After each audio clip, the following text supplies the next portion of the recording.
Extra sound. Basic sounds. There are components which are responsible for the intensity. Electrodes. Here. It's under. If it's very hot, you may take your very cold. You may wear your coats as well.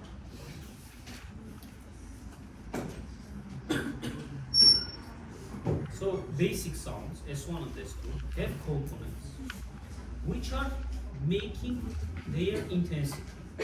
S3 and S4, they don't have these components.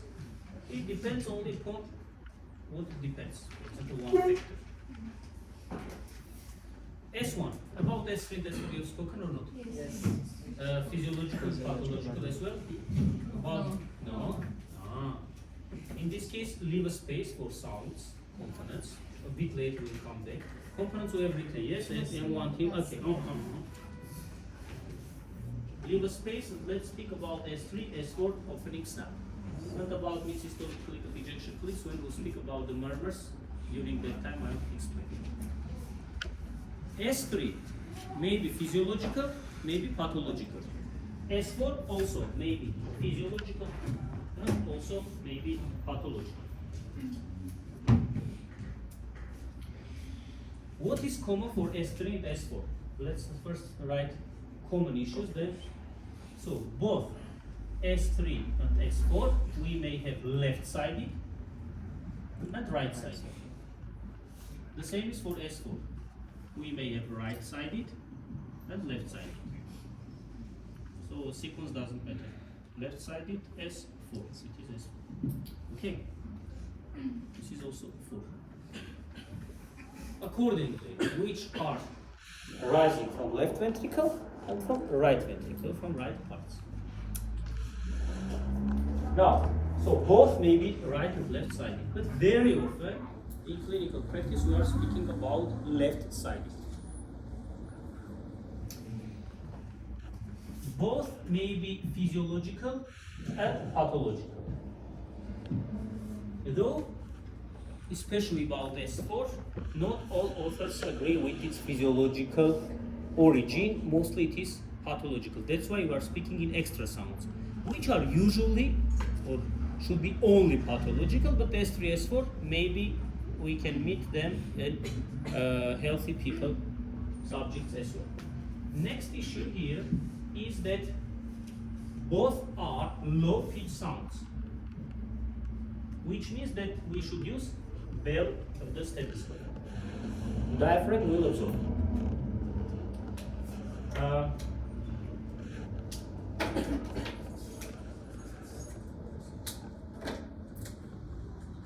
Next issue here, that both are heard best at the apex of heart. Where is apex? So this is mitral valve area in other words.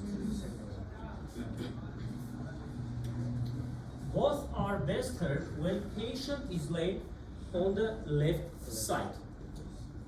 It is called left lateral decubitus position, because by this heart is coming close to the anterior chest wall and thus sound becomes more audible.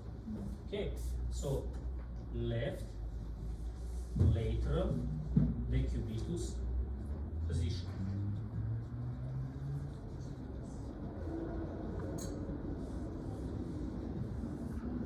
Physiological, both are usually in children, physiological in young subjects.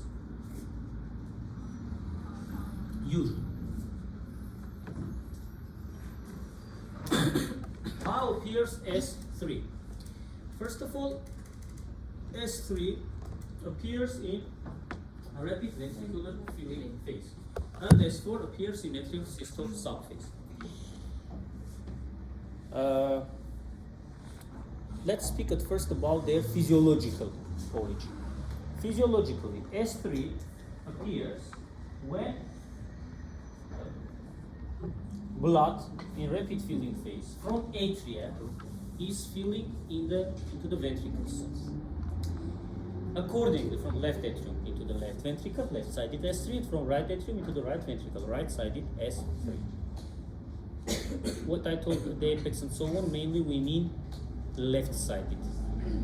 because it is apex mostly for right-sided, maybe tricuspid valve area.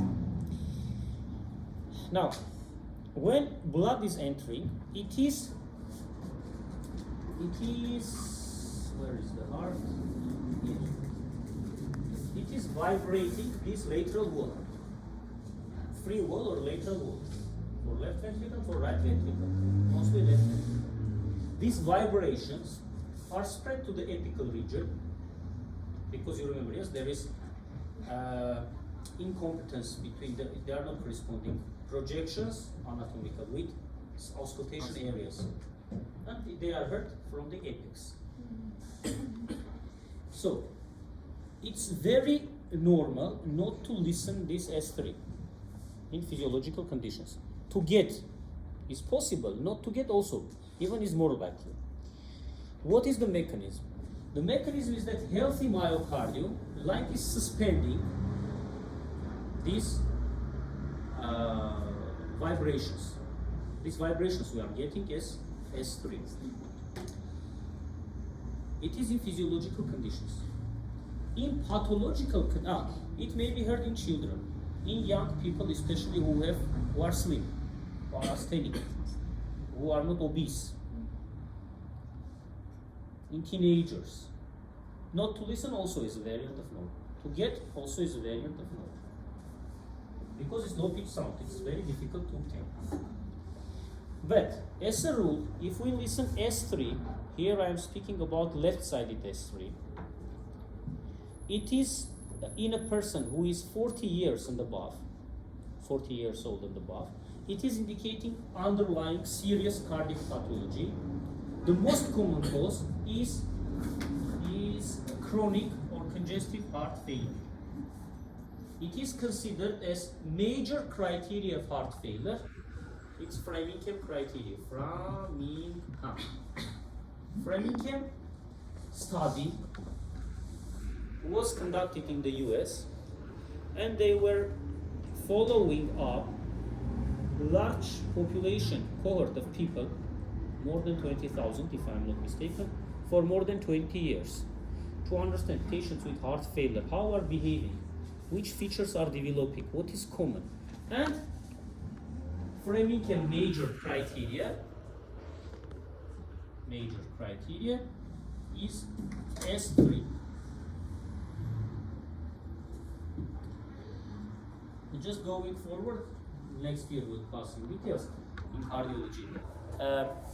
If we want to diagnose heart failure clinically, we need either two major criteria, one major, two minors, or one major, two minor criteria. So, paraphrasing what I told, if we have S3 pathological, which means in a person who is 40 years old and above. Now you may ask, what about 39? You are looking at the clinical situation. Of course, 39 is closer to 40 rather than to teenagers. By 50% we are sure that we have heart failure. At the end, remind me, if we have time, I'll tell you criteria major and minor. Another major criteria may be cardiomegaly on X-ray.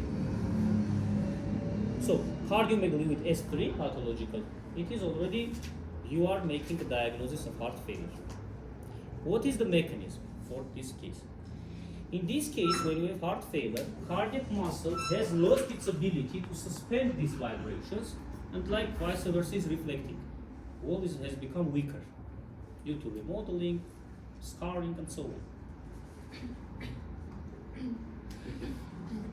It is physiological. And if we have pathological S3 and S4, this is called gallop. Gallop's rhythm. Remember, the word gallop, I have read in one place, usually in textbooks it's not written. Gallops already, we consider that they are pathological. Usually in a child we are not telling S3 gallop or S4 gallop.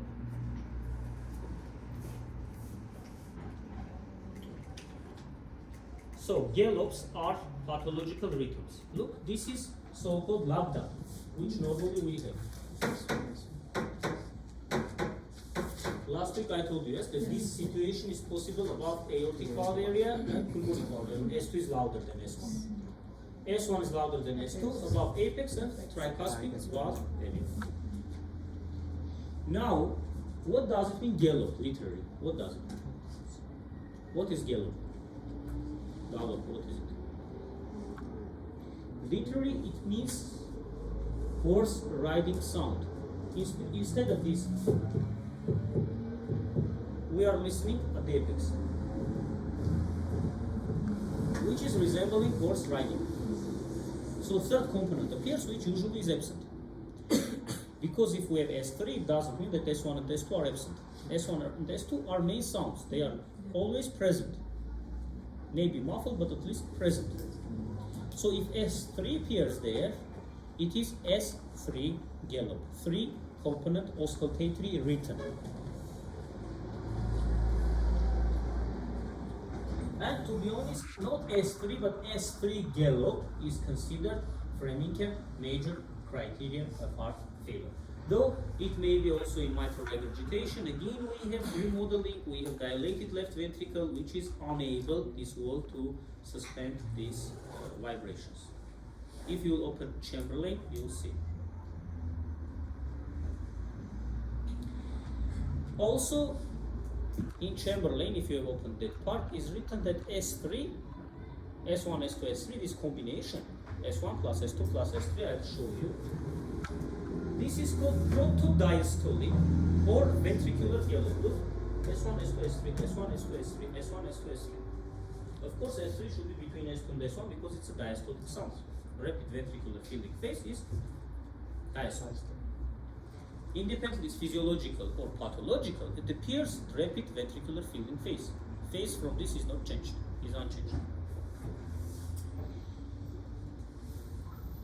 In Chamberlain, you may read, though not only in Chamberlain, that this combination of sounds resembles cadence. Cadence in music is a musical fragment, like in the word Kentucky, which is a state name, yes, city name, Kentucky. So Kentucky, Kentucky, like this accents, Kentucky. So this is S3 gallop. If we have S4, now let's speak about S4, physiological S4.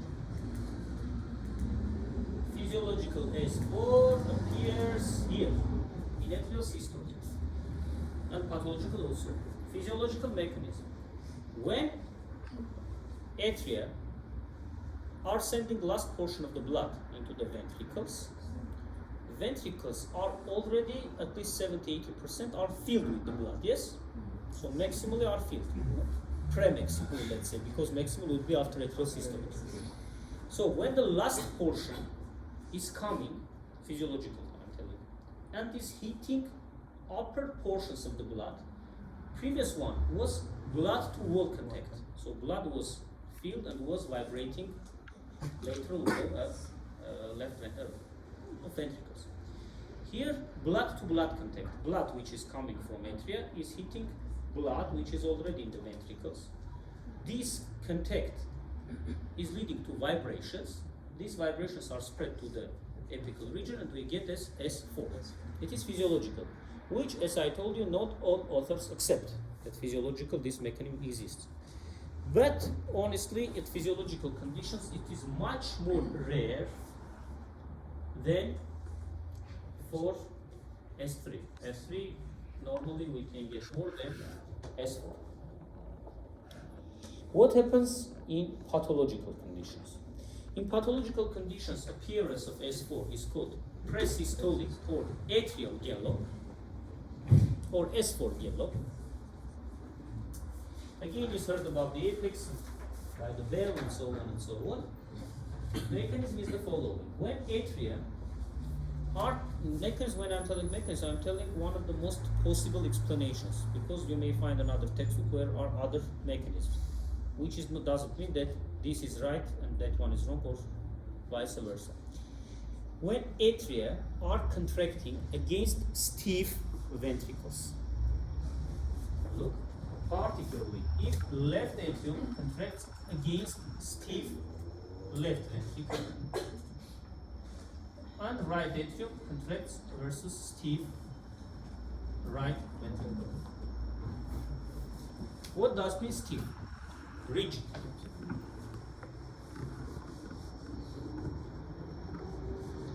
And which condition is leading to stiffness? In which condition ventricles may become stiff? How do you think? Yeah? A bit louder, please. Hypertrophy. The only cause, main cause is hypertrophy. So accordingly, for pathological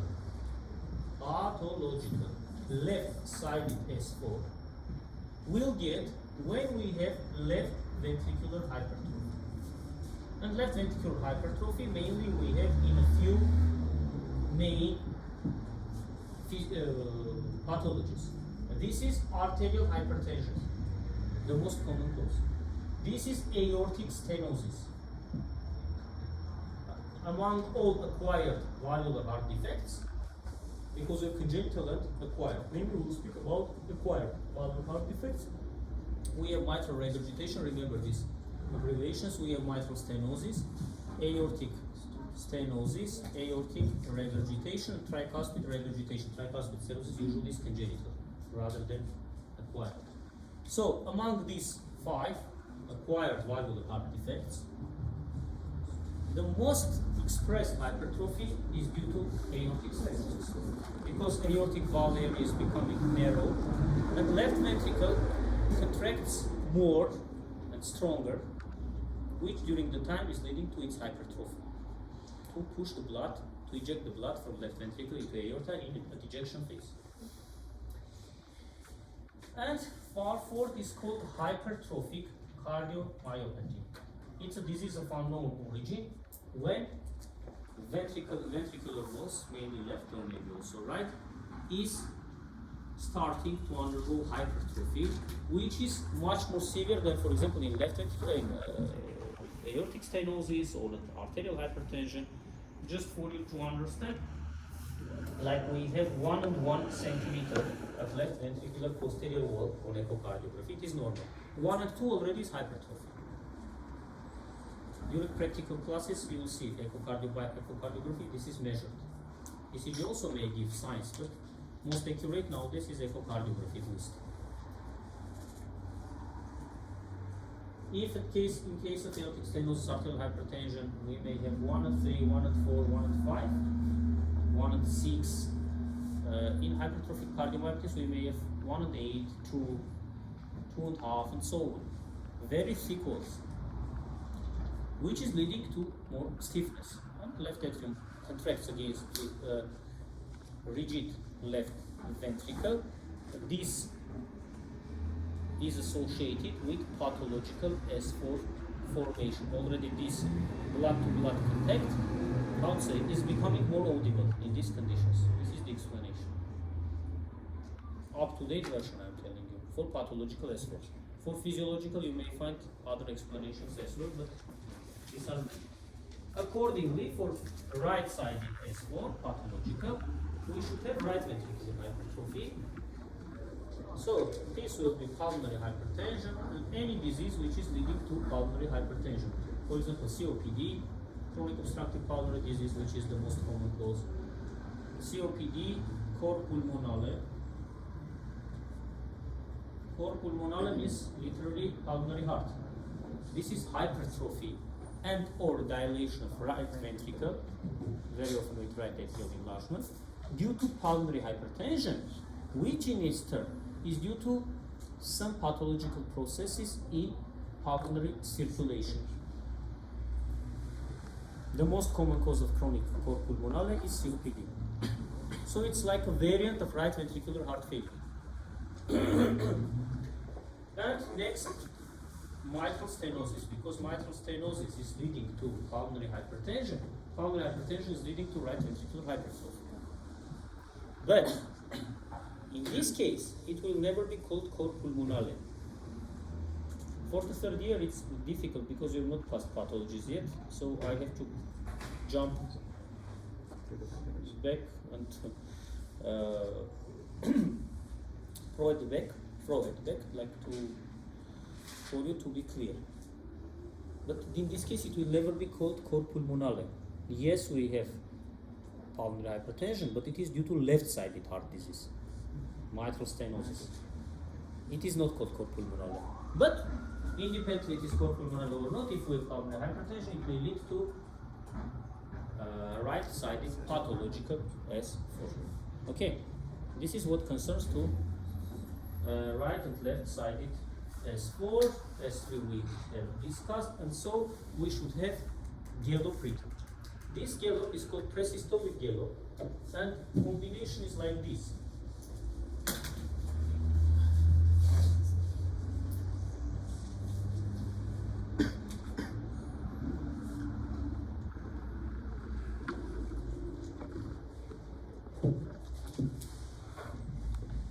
S1, S2, S3, and for S4 gallop, we have S1, we have S2, but S4 is written here because this presystole just before, so it's closer. And this combination is called S3 gallop, and this combination S4 plus S1 plus S2 is called S4 gallop. So S4 plus S1 plus S2.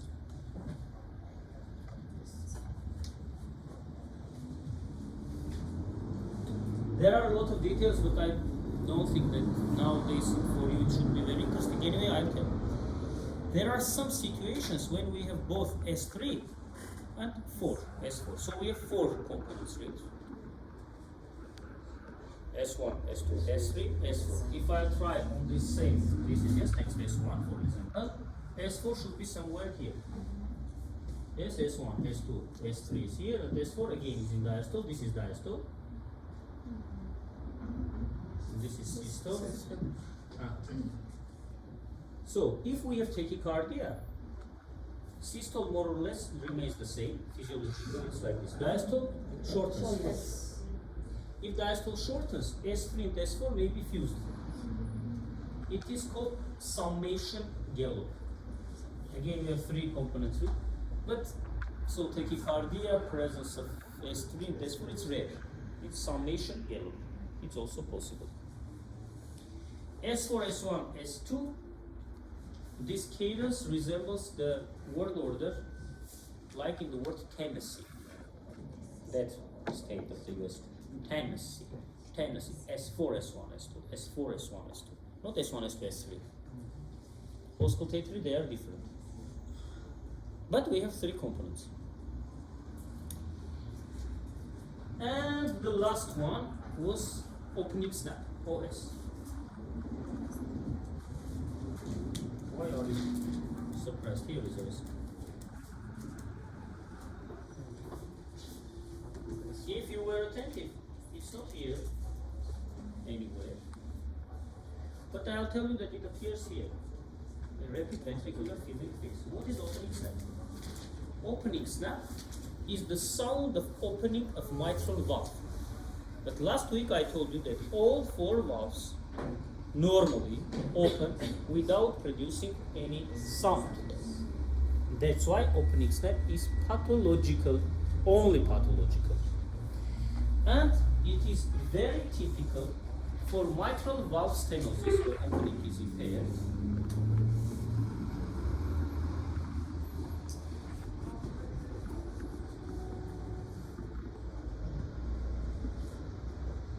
S1, S2, next S1. Here is opening snap. Usually, in comparison with ECG, these time intervals are not too much needed on phonocardiography. But this distance, remember, S opening snap appears after S2, after 0.06 to 0.12 seconds after S2. In some textbooks are written some different values up to 0.17 like this. From 0.08 to like this. Also can be. So, approximately, it appears when it appears S3. This combination has a historically beautiful name. How is it called? combination of S1. Again is heard over the apex. S1, S2 plus opening snap. It is typical for mitral stenosis. Remember a word, pathognomic or pathognomonic. Pathognomonic means pathologically characteristic, which means that, for example, if I find this finding, it is indicating exact disease. It is very rare in medicine. Very often, yes, we are starting signs, symptoms, clinical manifestations, and so on, then for diagnosing. But as soon as you listen opening snap, you should be sure that it is mitral stenosis. No other pathology is giving this condition. Theoretically possible to have this also in tricuspid stenosis, but this is very rare. Second, it's not above the apex, but above tricuspid valve area. Third, it's congenital defect in acquired artery. So mostly we deal with mitral stenosis. So in tests, in FMG, in USMLE, club, I don't know, if you see opening snap, you are choosing mitral stenosis. Of course, be attentive, maybe there is also tricuspid stenosis option, but mainly it is mitral stenosis. And this combination of S1, S2, and opening snap, who knows, how is it called? Textbook, in your textbook is not written. It is called quail's rhythm. Quail. You know what is quail? It's a bird. Small bird which is singing beautifully. This combination of S1, S2, OS is resembling singing of that bird. To be honest, I don't know how quail is singing. All the time I forget to look on YouTube. But this is, you know, it is coming from what medicine is a very cruel profession. When people are trying to find some romantic issues, this is one of those moments.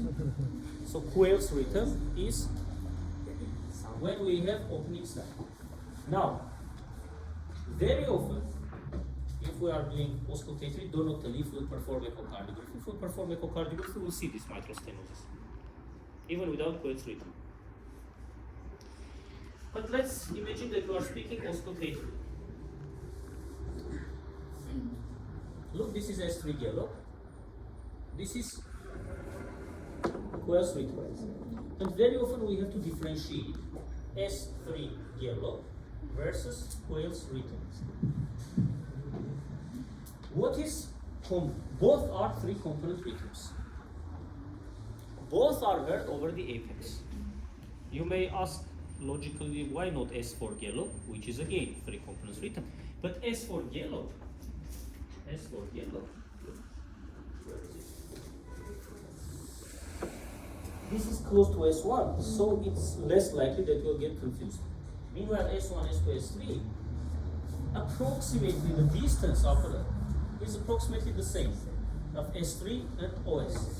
So we may have confusion, but confusion is solved based on one interesting issue. Not always, but classically, in quail's rhythm, S1 is loud, amplitude not in vain, written like this.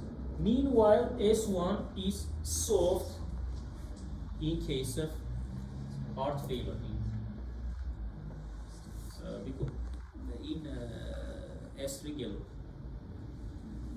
This is called loud, sometimes clicking. S1. In some sources is used the word rhombex. Rhombex first, clicking S1. Even sometimes it is so loud that it can be palpable. We have thrills, these are palpable murmurs when we are touching the precordial region. Where is apex? When we touch, we may feel it, not only listen. This S1 we may feel. Of course, there are some preconditions which should be preserved for us to have loud S1. But classically, S1 is loud. You may write down S1 is loud if mitral valve leaflets have not lost their mobility. For example, if they are fused with each other, S1 will be soft, not loud, or even muffled. So, S1 is loud in case of mitral stenosis if mitral valve leaflets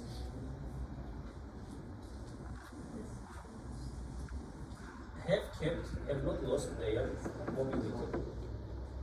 They should be mobile.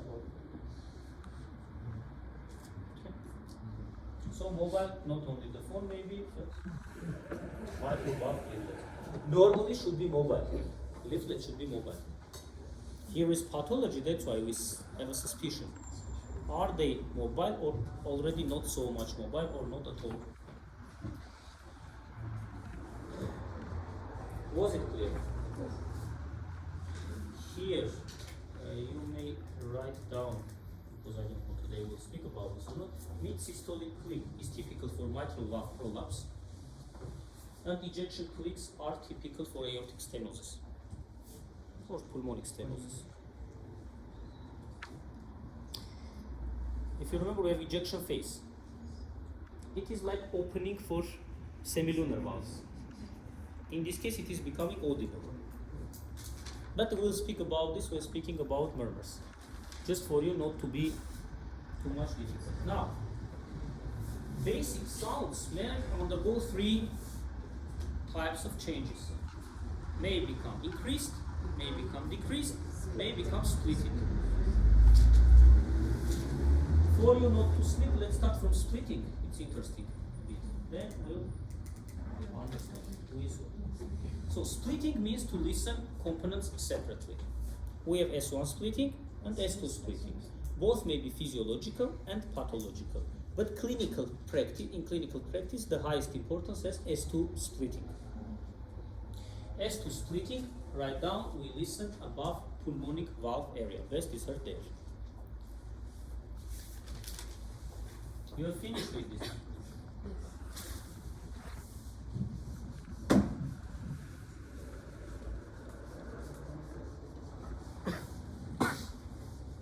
In comparison with smart boards, I cannot push and open a new page. I have to erase and to write. As always, I again forgot to, I left one pen from yesterday, but anyway, it's not enough. It is. Okay. Now let's understand what happens. S1 and S2. Physiological, you may write down, physiological both for S1 and for S2 happens on deep inspiration. So on inspiration, gap appears between M1 and T1 and A2 and P2. On expiration, gap is disappearing and we listen one sound. But deep inspiration. What is the mechanism? For S1, let's tell. For S2, there are other mechanisms as well. For S1, when we physiologically perform deep inspiration, venous return to the right parts of heart is increased via vena cava superior inferior. Like this change in intrathoracic pressure is making heart to suck blood from the system. So more blood is coming back than on expiration. Now look, for formation of S1, we need to close mitral tricuspid valves. Normally at first we have mitral valve, then tricuspid valve closure. Yes, and aortic, then pulmonic, because of what? Because of conduction system anatomy. Left branch of this bundle is a bit shorter, so left parts are depolarized and contracting. A bit earlier, 001 or 0005 seconds, so 50 to 100 milliseconds earlier than right parts. Accordingly, M1 is coming before T1. But as far as this gap normally is very little, we cannot, our ear is not able to distinguish. Maybe there are some animals like bats, I don't know, who are able to distinguish, we cannot, until gap is enlarged. So, on deep inspiration, more blood in right parts leads to later closure of tricuspid valve, because you remember I told blood rises and raises AV valve leaflets.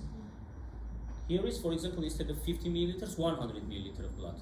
Of course, it will delay closure of tricuspid valve.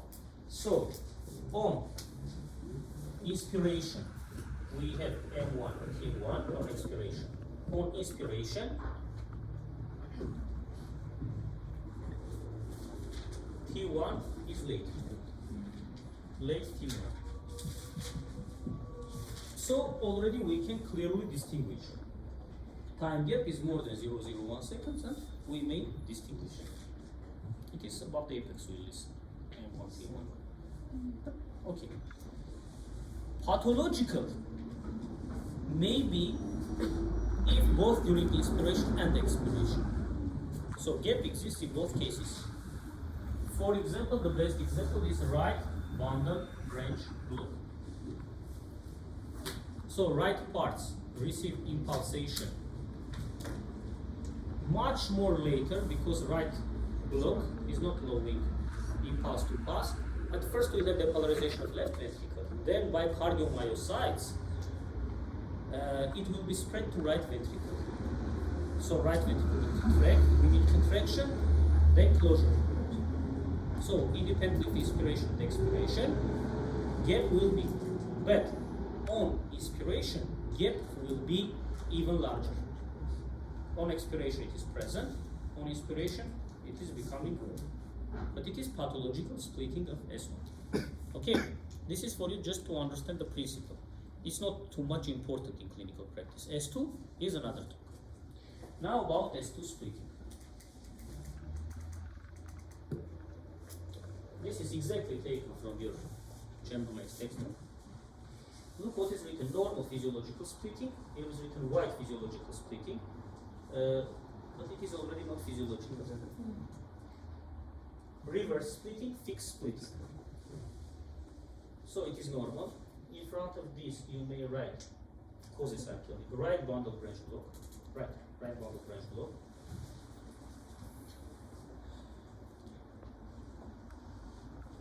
Also maybe severe pulmonic stenosis. Mechanism now welcome. Reverse splitting also is called paradoxical splitting. If you are attentive in all these cases, we have on inspiration this splitting. Here it is paradoxical or reversed by two purposes. First, splitting appears on expiration. On inspiration they are becoming one solid.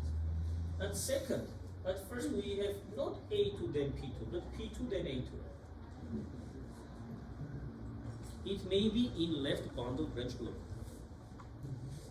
or in severe aortic stenosis. Mechanism a bit later I'll talk. Fixed splitting, if in test you will find fixed splitting, fixed means that on inspiration and expiration it has the same gap. For fixed splitting, the main cause is ASD, atrial septal defect, which is causing pulmonary hypertension. Not defect itself, but outcome. And this pulmonary hypertension is leading to this condition. Now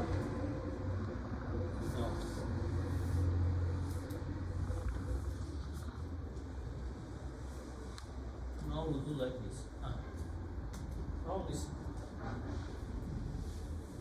What happens on inspiration physiologically? One mechanism I told already. Venous return to the right parts of heart is increased.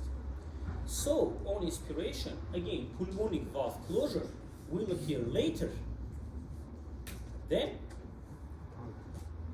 much more later than aortic valve closure in physiological conditions. So A2 and P2 on expiration are one sound. On inspiration, gap appears between them because P2 is late. This is one explanation, one mechanism. But there is another mechanism. Look what it is. On deep inspiration, further decrease in negative intrathoracic pressure. You remember there is pulmonary circulation is in the chest. So vessels have capacity and resistance also. So pressure, external pressure on them is decreased on inspiration, which means that resistance is decreased. They are more dilated, and capacity is increased, so they can keep more blood on inspiration. Yes? What we need for formation of S2? Closure of semilunar valve leaflets. How it appears? Blood flow from great arteries in protodiastolic period tries to come back to the ventricles, and on its way is closing the semilunar valve leaflets, thus producing S2. Now look, it's not difficult, but you should concentrate. Now imagine what I'm telling you. If on inspiration these vessels are more dilated, pulmonary circulation, so mostly they are staying in pulmonary circulation. So diastolic backflow in protodiastole is delayed because blood is more comfortable staying there. Of course, these are milliseconds. So on inspiration, now we are speaking about S2 physiological splitting, physiological splitting. This is expiration, A2 and P2. Now, on inspiration, this P2 is becoming late.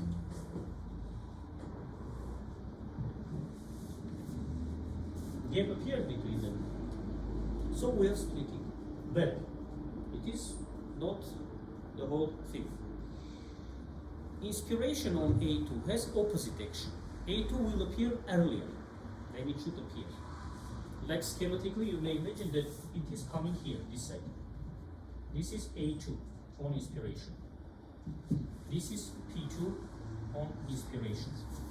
So look now, the time, the gap became like this. So it is early A2 and late P2. So this combination of early A2 and late P2 is giving us physiological splitting of P2. Also, do not forget about venous return increase on inspiration. But here you should have asked why A2 appears early. The explanation is the same. For occurrence of A2, we need closure of aortic valve. Yes. Aortic valve, for closure, it takes blood from left ventricle from left atrium, left atrium from pulmonic veins. But blood now is accumulated in pulmonary circulation, so less blood is flowing through the four pulmonic veins into the left atrium. This less blood will take less time to pass through from the left atrium into the left ventricle. Do not forget that the whole cardiac cycle is 0.6, 0.8 seconds. These are milliseconds. During this period, when inspiration takes a few seconds, not milliseconds, on deep inspiration, during this period, from left ventricle, earlier left ventricle will eject its blood into the aorta, and earlier will come back. Ejection phase, then is coming protodiastole. So, once more, inspiration is decreasing negative intrathoracic pressure, which leads higher capacity of vessels. More blood is accumulating in pulmonary circulation vessels, arterioles, and veins, venules. P2 appears late because we have a delay of diastolic retrograde flow, backward flow from pulmonary trunk into the right ventricle. And the same, so P2 appears later on inspiration than on expiration. A2, opposite, vice versa, is appearing earlier because inspiration has opposite action on A2. Less blood flow through the pulmonic veins into the left atrium leads to less blood in left ventricle, early ejection, let's say, from left ventricle into aorta during systole, and earlier will come back and close aortic valve leaflets.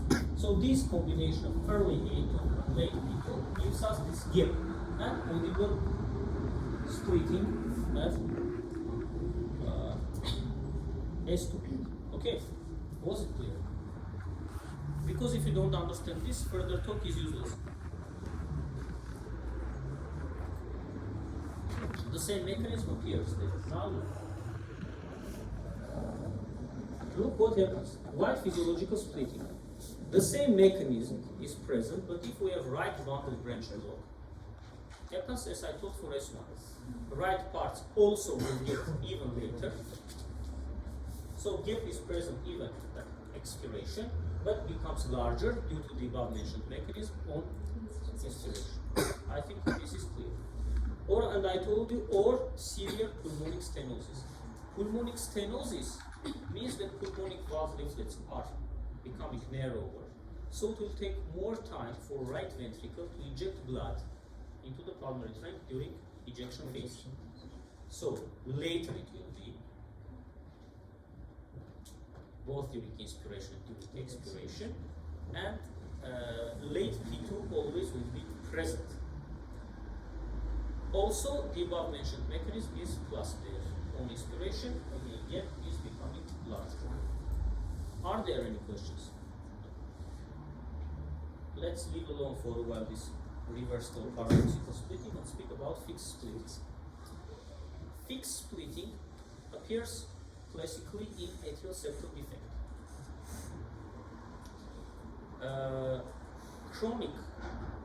It's a chronic process. If it's not corrected surgically, during the time it results in pulmonary hypertension. Now I don't want to speak about mechanisms how it appears. Believe me, there is pulmonary hypertension. And pulmonary hypertension is dilating resistant vessels maximally. They are so much dilated that inspiration is unable to change already increased capacity. It's already maximally increased. Inspiration, expiration, it is present in both cases due to chronic pressure overload of pulmonary circulation, arteries, arterioles of arterial bed. Okay? And not only, veins also maybe, because of venous pulmonary hypertension, arterial also. Are there any questions? Here only about late P2 is written, but I told you it also early P2. Reverse split. Now, if we have left bundle branch block, normally left part should receive impulse earlier. Now they are receiving later. It is explaining why P2 is coming before A2. Not A2 then P2. Just physically, mechanically, left parts will receive impulse later. Both on inspiration and on expiration. Inspiration is not changing this sequence, but look what happens. On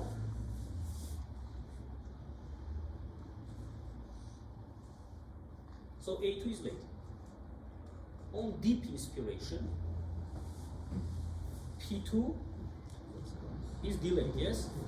P2 is coming and is fused with A2. A2 is always late. But now we have this situation. We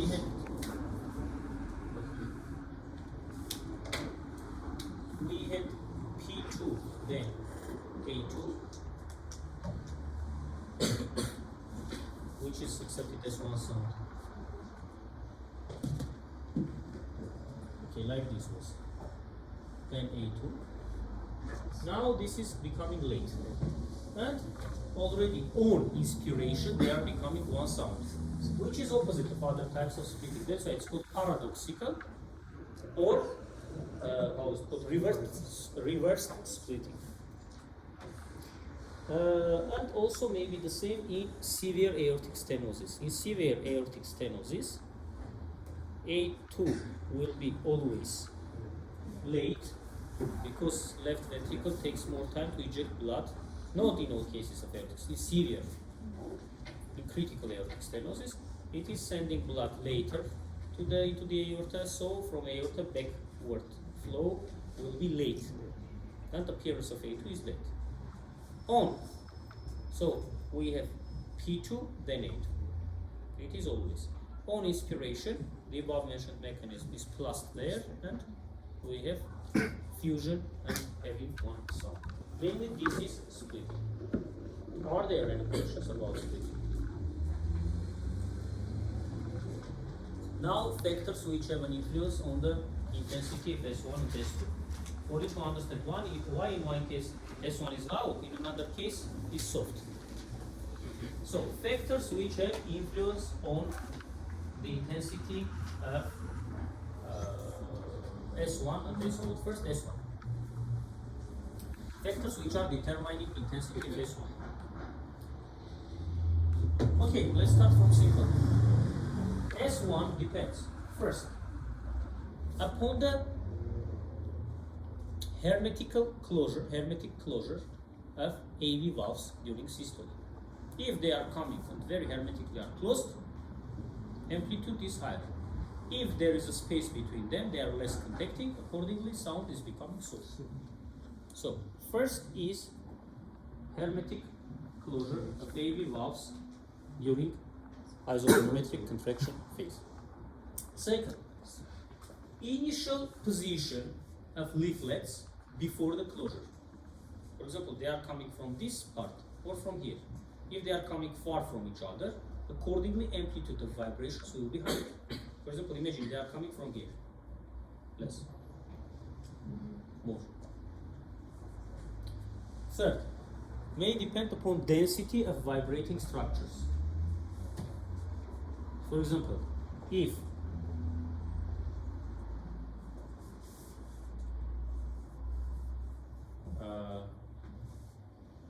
valve is affected by atherosclerosis and so on, it will become loud. And vice versa. If, for example, will be, I don't know, perforation, will be soft. Or will become weaker, thinner. Next, very important, is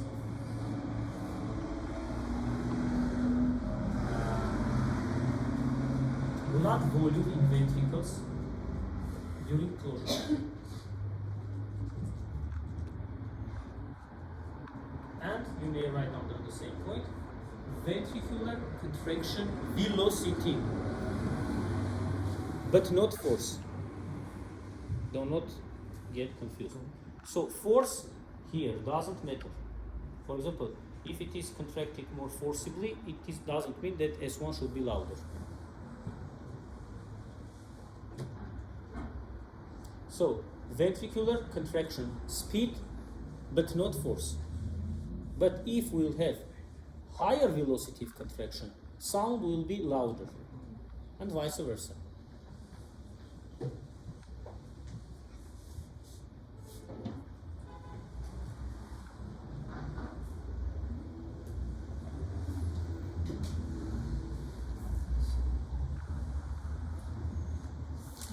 If I'm not mistaken, these are many, something I remember right now. It is for S1. For S1, factors. First factor is the same as for that one. So, hermetic closure of semilunar valves, valve leaflets. Second, initial position of leaflets before closure. They are coming from which distance? Initial position of semilunar valve leaflets before closure. Third was what? Density of vibrating structures. This is also here. Here are vibrating other structures, vessel and leaflets. There were capillary muscles, vessels, and of course valves. And here you may write down ventricular relaxation speed, depends from ventricular relaxation speed, and blood pressure value in great arteries. So S2 depends intensity. Depends upon the blood pressure value. Higher is blood pressure in aortic and pulmonary trunk, or lower blood pressure. Now I'll give you examples you'll understand. For example, S1. Yes? initial position of leaflets. I'm sorry, first hermetic closure. If we have mitral and tricuspid regurgitation, we'll have soft sound. Because non-hermetical closure. Closure is impaired in regurgitation. This is the answer. About initial position, I'll tell you we don't need now about soft. Next was density, already you understood if it's not thin, and blood volume in the ventricles. Remember this, a bit later when I'll tell about loudest one, I'll explain.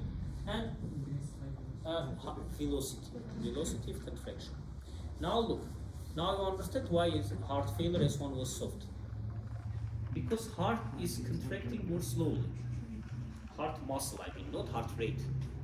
But this contraction takes more time because ventricle is dilating, more blood is there.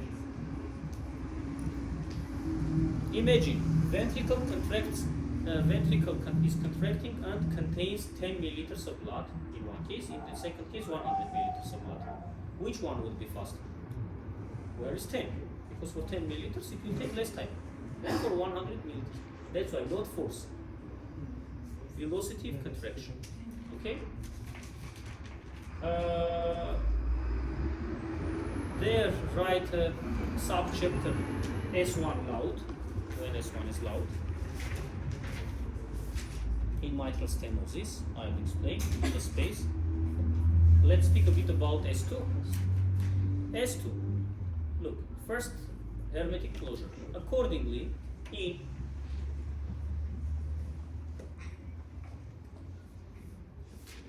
pulmonic and aortic regurgitations, we'll have soft S2. Yes?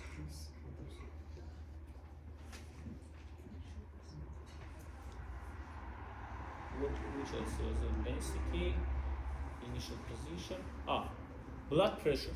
If we'll have low blood pressure, look, higher is blood pressure. Under higher pressure, they will be closed and vibration amplitude will be higher. So, if we have low blood pressure, arterial hypotension, we'll have soft S2. If above the aorta, it is systemic hypotension. If we'll have pulmonic hypotension, it will be heard over the pulmonic valve area.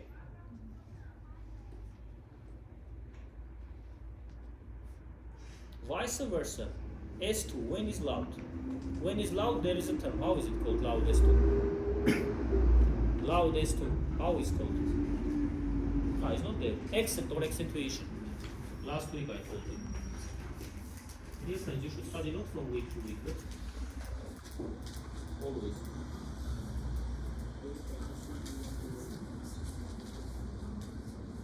What I have written on these slides, which I have personally written, not even taken from it means this is very important information. If you are attentive, I am trying not to give too much text on the slides to explain more, because otherwise you may read the textbook. Accentuation.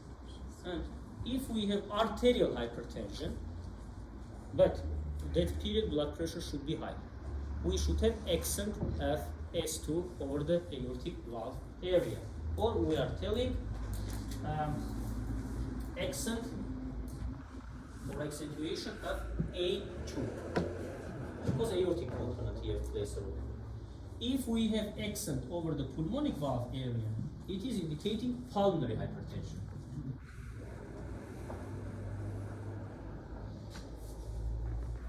Pulmonary hypertension usually is defined when blood pressure, systolic blood pressure, is more than 25 or 30 millimeters of mercury count.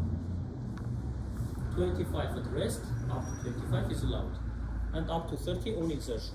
More than this is considered pulmonary hypertension. 26 already is pulmonary hypertension.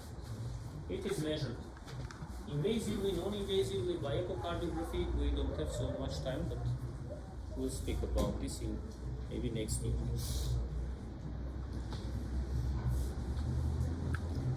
So two conditions we have when we have accent of S2. One is arterial hypertension, pulmonary hypertension. Second, atherosclerosis, which means density of vibrating structures is higher. Atherosclerosis of semilunar valve leaflets. Atherosclerosis also will lead to accentuation.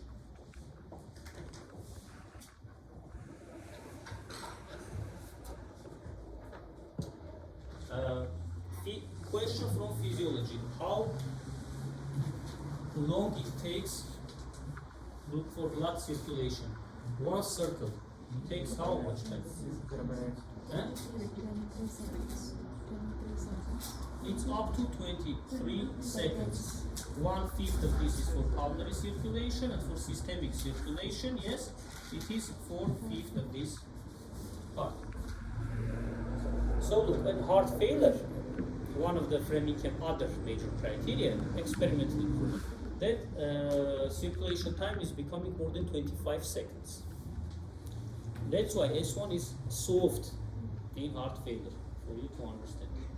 Heart is unable to pump normally, so it takes more time. So velocity of contract is decreased. This is what I mean.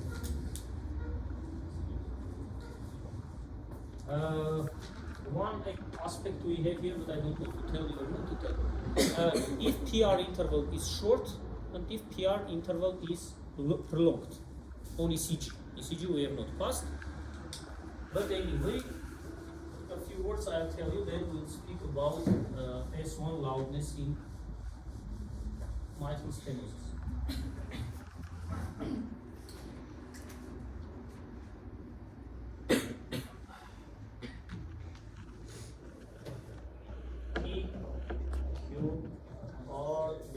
This much you know. Sometimes you have. We don't need more for this period. This is called from start of P up to start of QRS complex.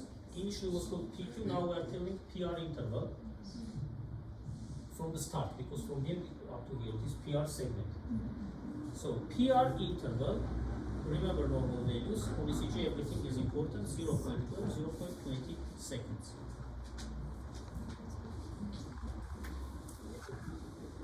Just for today, know that this interval is quantitatively expressing AV node conductivity. In case of AV blocks, it is prolonged, more than 0.20. If we have accessory pathway, for example, Kent's bundle, which are fast pathways, PR is becoming shorter than 0.11 seconds. It's short PR and long PR. Now look, if we have short PR, if PR is decreased, we have loud S1. If PR is increased, we have soft S1. Now I'll try to explain you what it is. P is showing depolarization for you now contraction of atria, afterwards we should have electrical mechanical coupling. For QRS is ventricular depolarization, accordingly contraction. T is ventricular repolarization. Now look, PR interval is showing the time during which impulse born in SA node is passing through the conduction system of atria, is passing through the AV junction, his bundle, Purkinje fibers, and reaches to the myocardium and ventricles.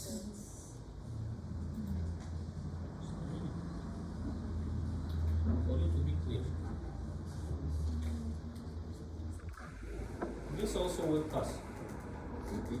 Basics will pass. Potential normal ECG, and look.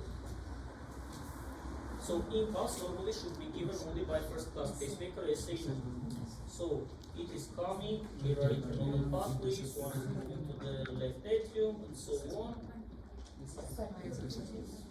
And there depolarization and contraction. Remember that here in AV node, we have physiological delay of impulse, 0.08 seconds, which allows atria to depolarize and contract first, then ventricles. Otherwise, it will coincide, which happens in complete AV blocks when we have dissociation between ventricular rhythms. Now, if PR is less short, it means that less time we have for the blood to appear from atria into the ventricles. Less blood in ventricle leads to higher contraction velocity.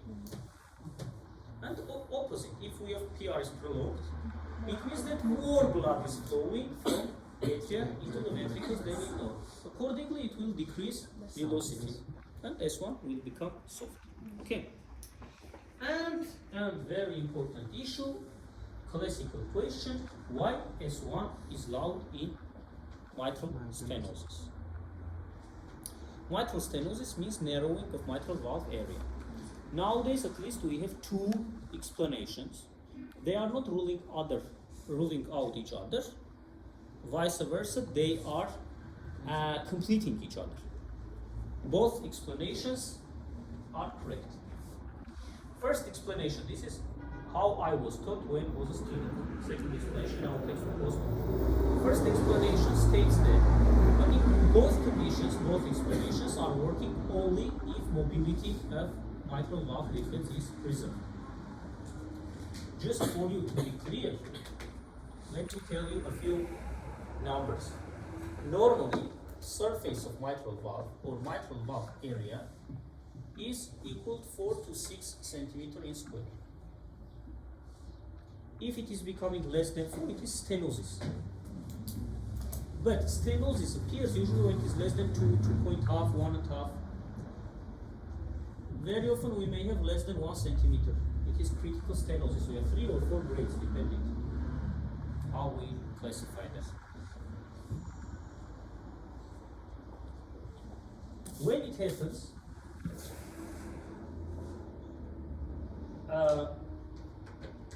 in diastole, during rapid ventricular filling phase, first listen, then you may write down. In diastole, due to narrowing of mitral valve orifice, less blood is flowing from left atrium into the left ventricle than it should be. So left ventricle is like underfilled. So contraction velocity will be increased. It is one explanation. Second factor which plays role. Always I told you, all 4 valves work due to pressure gradient. Without pressure gradient, we'd never have any opening or closure of the valve leaflets. Now, normally, mitral valve opening should be during rapid ventricular filling phase. I mean, they are opening at starts ventricular filling, rapid filling. Which means that pressure, if you remember that part, pressure in atria should exceed pressure in ventricles for AV valves to open. Here also, it goes in the same way. But pressure gradient in comparison with normal subjects, healthy subjects, is much more. Normally it's up to 5 millimeters of gradient, which is enough for AV valves to open. Now, for example, this gradient may become up to 20. So, increased transmitral pressure gradient between left atrium and left ventricle, briefly we may say transmitral. So transmitral pressure gradient is higher than in healthy subjects, which means that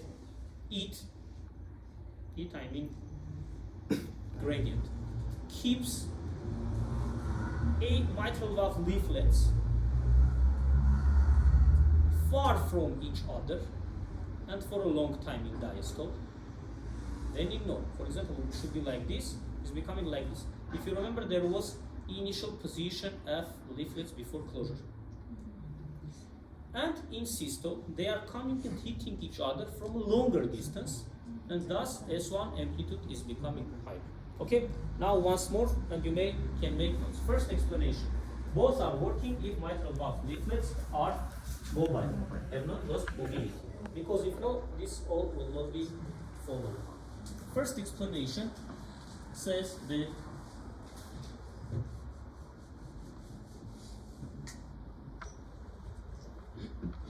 due to decrease in mitral valve orifice, in diastole, left ventricle receives less blood in comparison with the norm, which in systole leads to higher contraction velocity and thus to loud S1.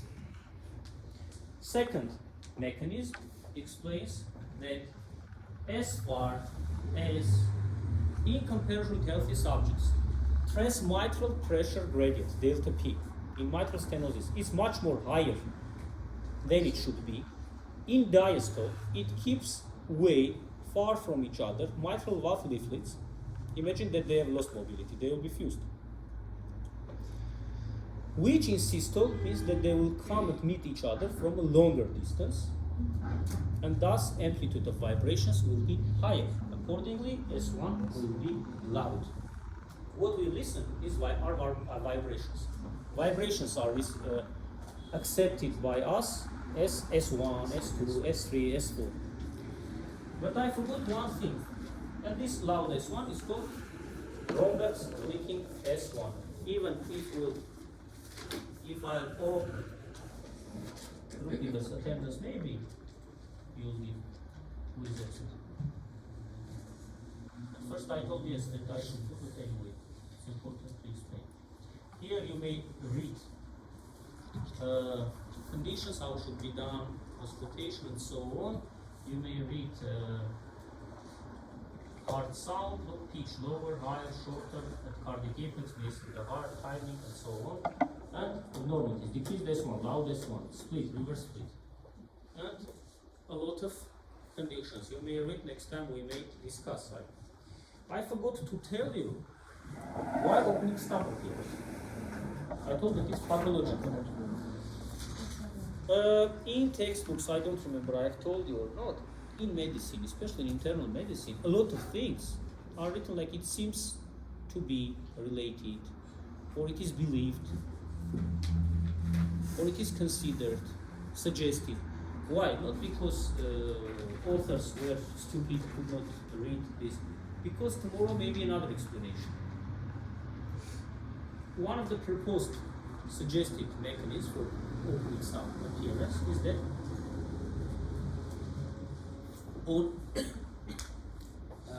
in mitral stenosis, contact of blood, it's one of the mechanisms, suggested mechanism. Contact of blood with leaflets leads to overstretching of subvalvular apparatus called the tendinae and papillary muscles like this. This stretching is leading to vibrations which are accepted by us as opening snap. Why? Because transmitral gradient is high. That's why normally it is opening silently.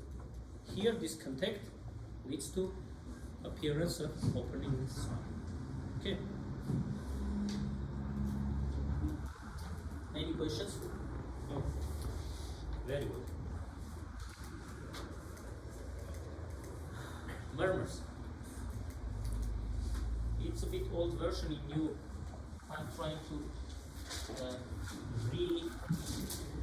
reorganize these slides. Some slides should be removed, some new I'll add. I'm working, I have a Armenian, I'm translating into the same. But skeleton is the same. Cardiac murmurs. There I have already written.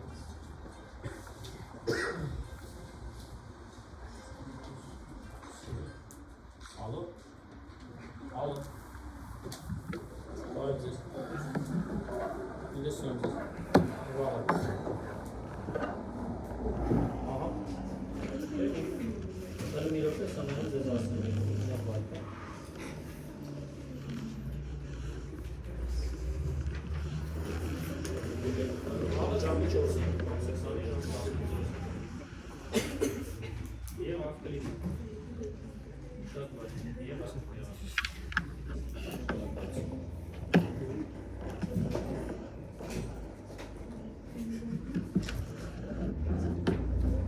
Murmurs.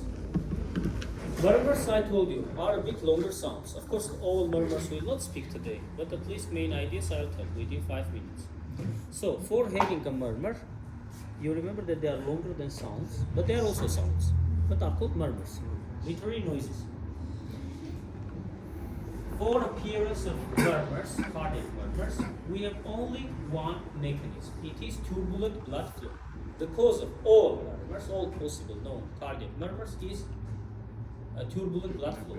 This is laminar blood flow when all layers have the same velocity. turbulent hurricane-like blood flow when we have various velocities and we have these rotations, let's say, rotating flows. This turbulence is giving rise to murmurs. When may appear turbulent blood flow? It may appear independently of the type of the murmur, mainly in these three conditions. Either we have increased velocity of the blood, doesn't matter, linear velocity or volume velocity. Second, when blood is flowing from a larger space into a narrower space or vice versa. If we have narrowing of valve orifice and or vessel diameter. For example, in stenosis, it is when we are telling narrower, of course, the whole blood system doesn't have the same diameter, but abnormally narrow. It is leading to audible turbulence.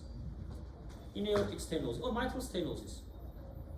In mitral stenosis, we'll have diastolic murmur because it happens in diastole from filling of left ventricle, from left atrium into left ventricle. And if we have decreasing viscosity like in anemia, this is so-called anemic murmur. Afterward, it will be called variant of innocent murmurs.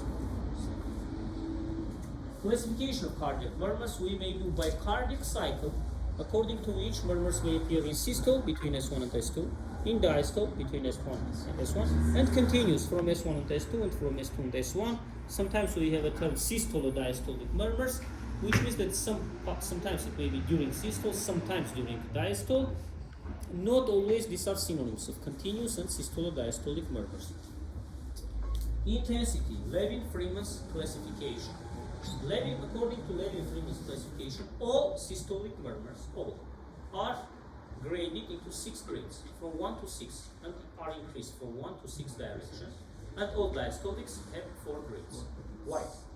Because diastole is more passive process than systole, remember this. Or systole is more active than diastole. Accordingly, the chance of turbulence is higher in systole and is more rich in systoles. Very briefly, systolic murmurs are easier to obtain rather than diastolic murmurs in general. This is also important.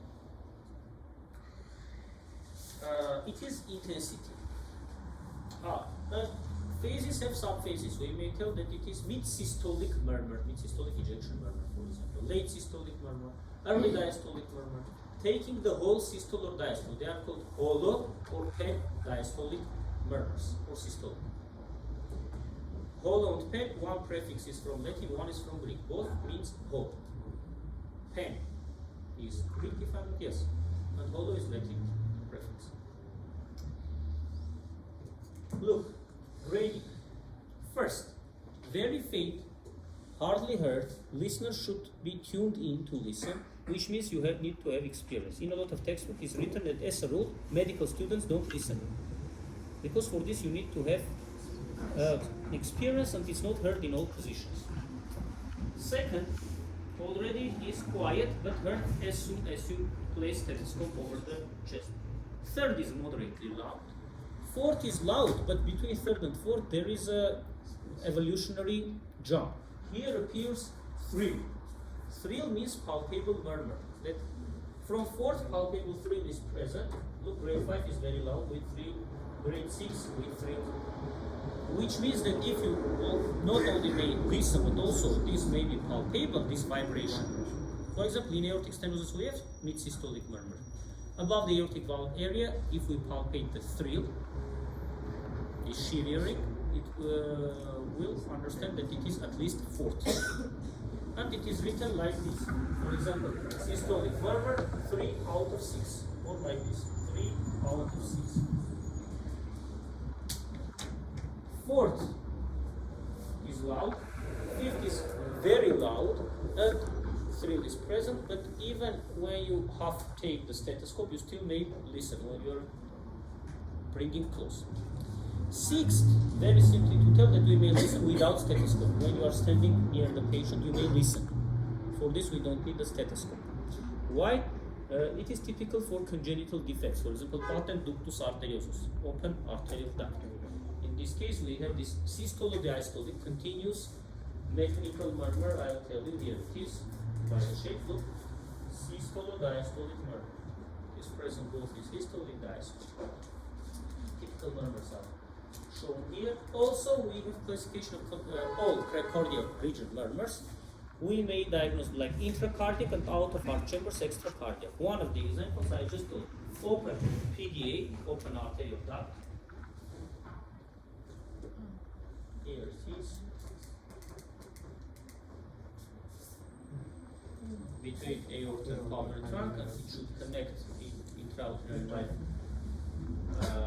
to great arteries that should be closed by the moment of birth or very soon after it. If for some reason it stays, it is called a defect, congenital defect.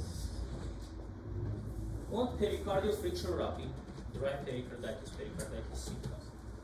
Intracardiac, maybe organic here, organic I've translated from Russian, structural and functional. Structurals in their turn may be ejection murmurs like in aortic stenosis, or maybe regurgitant like in mitral or tricuspid regurgitation. Typical murmurs. Functionals may be instantly functional, purely functional, and so-called innocent. The word innocent means that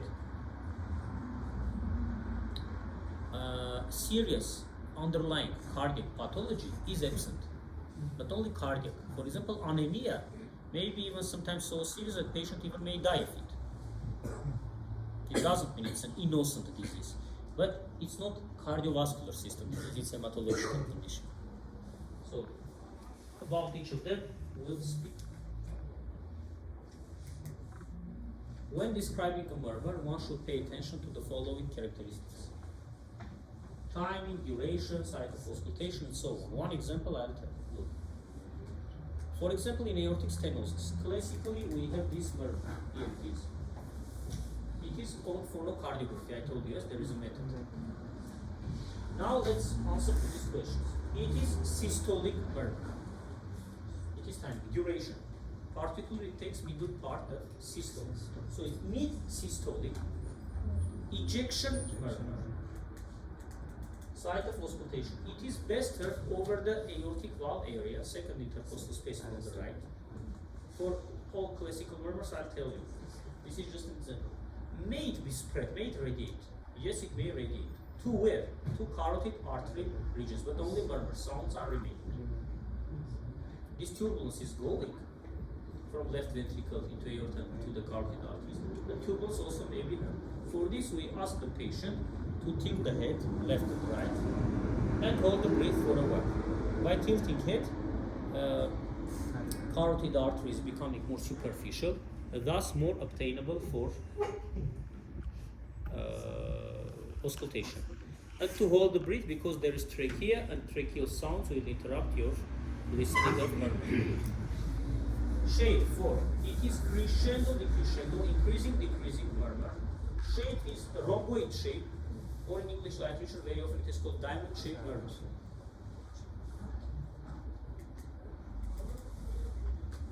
Pitch and quality. It's a very rough murmur with scratching character. And intensity already you may write down 3 out of 6, 4 out of 6, and so on. So for all murmurs we should try to give characteristic options. So for next time we'll continue from the murmurs to finish them. But homework also is palpation, murmurs, and try to also pass through the pulse. I'll explain. If you have any questions, you may ask. If not, you may go, but please absent feedback.